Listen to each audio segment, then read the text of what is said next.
We met at Teachers College, so the first phase was probably studying, and then we got along quite well. We went floating together. I don't know how long do you want this to be. And then we both got jobs in Auckland, so we moved to Auckland and continued floating together. And then Stacey and got married, and I went on adventures, and then came back to Auckland and missed my bestie, so moved in with her and her husband. It was the eternal border until now. I have a home of my own. Yeah. I guess testing times for me probably came out of my own insecurities. And then coupled with Terry's lack of communication. And so often I would find if she didn't reply to messages I'd seen, or if she came home and she would just disappear and wasn't talking to me, I would automatically assume that there was something wrong, that I'd done something to offend her. And it would eat me up, and I'd be going like over and over in my mind, like, what's going on? And then it would get to a point where I'd have to be like, why aren't you talking to me? And she would say, but I am talking to you. So that was definitely something that over the last 14 years has been something that we've worked through, and it would get to a point where she would say to me, this is all in your head, Stacey. You know that I love you, you know that I'm not talking to you because I'm offended. If I'm offended, I will tell you. And it's true.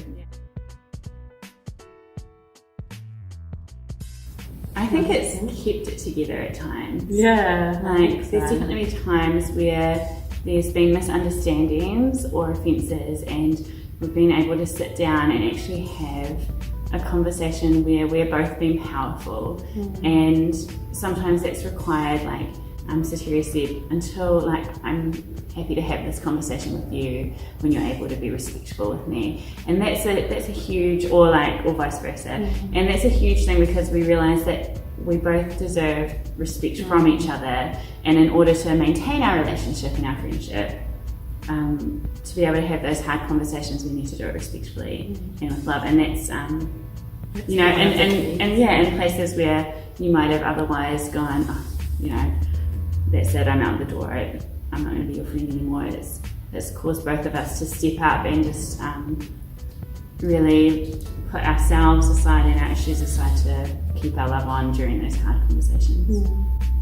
I think, for me, I really liked how the book talked about it's okay to disagree. Do you know what I mean? So often, I don't know if anyone else is like this, but you want people to agree with you. You want to be agreeable, but because you're different people, there'll be often times where you have different opinions. And like the book said, it seems like simple when you say it, but you just don't. I didn't think about it before, but it's okay to disagree. You can still love a person and not have the same opinion. You can still love a person and disagree, and agree to disagree, and just be okay with that. So I thought that was quite important for me. Not just in our friendship, but just in any relationship. You can express your point of view, but whether they agree or not is up to them. So removing that expectation. Yeah, removing it is quite freeing. It's like, oh, okay, that's how you see it, that's how I see it, let's move on. Okay. Here are some questions for you to discuss in your Connect group. What are some ways that you can maintain connection in your friendships? And how are you being powerful in your relationships? Is it okay for other people to have their opinion and it differ from yours? Last thought. Remember, if friends were flowers, I'd pick you.